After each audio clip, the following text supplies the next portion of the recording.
ओम शांति। 29 जनवरी 2021 बाबा की मीठी मीठी मुरली का मीठा मीठा सार।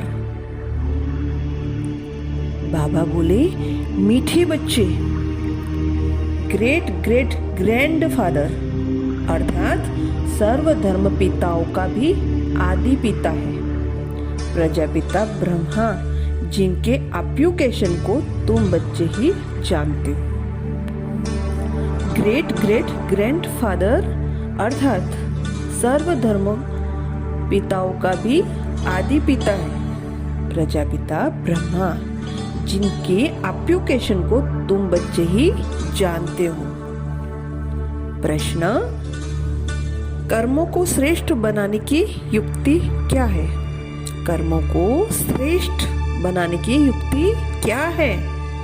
तो उत्तर में बाबा कह रहे हैं, इस जन्म का कोई भी कर्म बाप से छिपाओ नहीं। श्रीमत के अनुसार कर्म करो तो हर कर्म श्रेष्ठ होगा। सारा मदार कर्मों के ऊपर है। अगर कोई पाप कर्म करके छिपा लेते तो उसका 100 गुना दंड पड़ता है। पाप वृद्धि को पाते रहते हैं। बाप से योग टूट जाता, फिर ऐसे छिपाने वालों की सत्यानाश हो जाती है। इसलिए सच्चे बाप के साथ सच्चे रहो। ओम शांति। मीठे मीठे सिकलदे बच्चे यह तो समझते हैं इस पुरानी दुनिया में अब थोड़े दिन के हम मुसाफिर हैं। दुनिया के मनुष्य तो समझते हैं 40,000 वर्ष यहाँ और रहने का है। तुम बच्चों को तो निश्चय है ना, यह बातें भूलो नहीं। यहाँ बैठे हो तो तुम बच्चों को अंदर में बहुत गदगद होना चाहिए। इन आंखों से जो कुछ देखते हो यह तो विनाश होने का है। आत्मा तो अविनाशी है। यह भी बुद्धि में है। हम आत्मा ने पूरे 84 जन्म लिए हैं। अब बाप आया है ले जाने के लिए। पुरानी दुनिया जब पूरी होती है तब बाप आते हैं नई दुनिया बनाने। नई दुनिया से पुरानी, फिर पुरानी, नई से फिर पुरानी दुनिया से नई दुनिया। इस चक्र का तुम्हारी बुद्धि में ज्ञान है। अनेक बार हमने यह चक्र लगाया है। अभी यह चक्र पूरा होता है, फिर नई दुनिया में हम थोड़े से देवता ही रहेंगे, मनुष्य नहीं होंगे। अभी हम मनुष्य से देवता बन रहे हैं। यह तो पक्का निश्चय है ना। आके बाबा हम बच्चों को समझाते हैं यह ब्रह्मा कैसे बनता है। यह ब्रह्मा कैसे बनता है? छोटेपन में गावड़े का छोरा था। 84 जन्म लिए हैं। फर्स्ट से लेकर लास्ट तक तो नई दुनिया सो फिर पुरानी हो जाती है। अब तुम बच्चों की बुद्धि का ताला खुलता है। तुम समझ सकते हो, धारणा कर सकते हो। अभी तुम बुद्धिमान बने हो, आगे बुद्धिहीन थे। यह लक्ष्मी नारायण बुद्धिवान है और यहाँ बुद्धिहीन है। सामने देखो, यह पैराडाइज के मालिक है ना।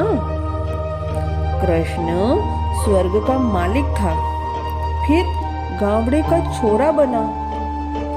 तुम बच्चों को यह धारणा कर फिर पवित्र भी जरूर बनना है। मुख्य है ही पवित्रता की बात। लिखते भी हैं, बाबा माया ने हमको गिरा दिया, आंखें क्रिमिनल बन गई।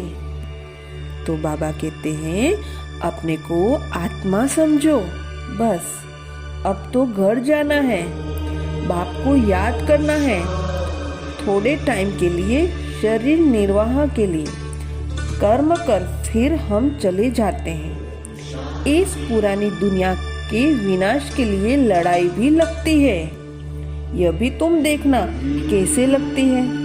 बुद्धि से समझते हैं हम देवता बनते हैं तो हमको नई दुनिया भी चाहिए, इसलिए विनाश जरूर होगा। हम अपनी नई दुनिया स्थापन कर रहे हैं श्रीमत पर। आगे बाबा हमको समझाते हैं, विकार में जाते हो तो फिर क्यों आते हो? कहते थे क्या करें, रह नहीं सकते, रोज आता हूँ, न जाने कब कोई ऐसा तीर लग जाए, अब बगैर सदगति कौन करेंगे। आकर बैठ जाते हैं, माया बड़ी प्रबल है। निश्चय भी होता है बाबा हमको पति से पावन गुलगुल बनाते हैं, परंतु क्या करें, फिर भी सच तो बोलना था। अब जरूर वह सुधार होगा। हमको ये निश्चय था इन द्वारा ही हम सुधरेंगे। इस समय कितने एक्टर्स हैं, एक के फीचर न मिले दूसरे से, फिर कल्प बाद उस ही फीचर से पार्ट रिपीट करेंगे। आत्माएं तो सब फिक्स है ना, सभी एक्टर बिल्कुल एक्यूरेट पार्ट बजा रहते हैं, कुछ भी फर्क हो नहीं सकता।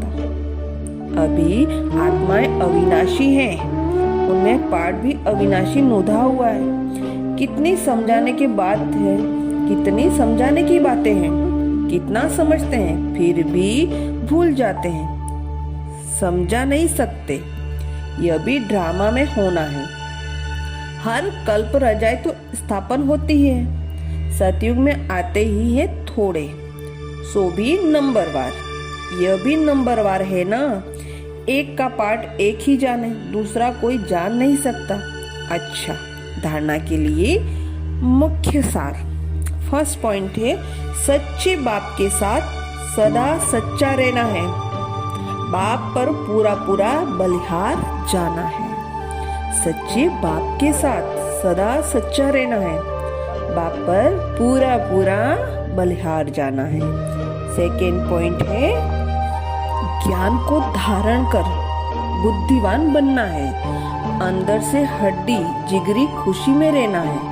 कोई भी श्रीमत के विरुद्ध काम करके खुशी गुम नहीं करनी है। ज्ञान को धारण कर बुद्धिवान बनना है। अंदर से हड्डी जिगरी खुशी में रहना है। कोई भी श्रीमत के विरुद्ध काम करके खुशी गुम नहीं करनी है। वरदान में बाबा बोले, ज्ञान की गुरु बातों को सुनकर उन्हें स्वरूप में लाने वाले ज्ञानी तू आत्मा भव। ज्ञान की गुरु बातों को सुनकर उन्हें स्वरूप में लाने वाले ज्ञानी तू आत्मा भव। डिटेल में बाबा बोले, ज्ञानी तू आत्माएं हर बात के स्वरूप का अनुभव करती हैं। जैसे सुनाना अच्छा लगता है, गुण भी लगता है, लेकिन सुनने के साथ साथ समाना अर्थात स्वरूप बनना, इसका भी अभ्यास होना चाहिए। मैं आत्मा निराकार हूँ, यह बार बार सुनते हो, लेकिन निराकार स्थिति की अनुभवी बनकर सुनो। जैसे पॉइंट्स वैसा अनुभव, इससे शुद्ध संकल्पों का खजाना जमा होता जाएगा। तो बुद्धि इसी में बिजी होगी तो व्यर्थ संकल्पों से सहज किनारा हो जाएगा। स्लोगन, नॉलेज एवं अनुभव की डबल अथॉरिटी वाले ही मस्त फकीर रमता योगी है। नॉलेज एवं अनुभव की डबल अथॉरिटी वाले ही मस्त फकीर रमता योगी है। शुक्रिया बाबा, शुक्रिया। अच्छा, ओम शांति।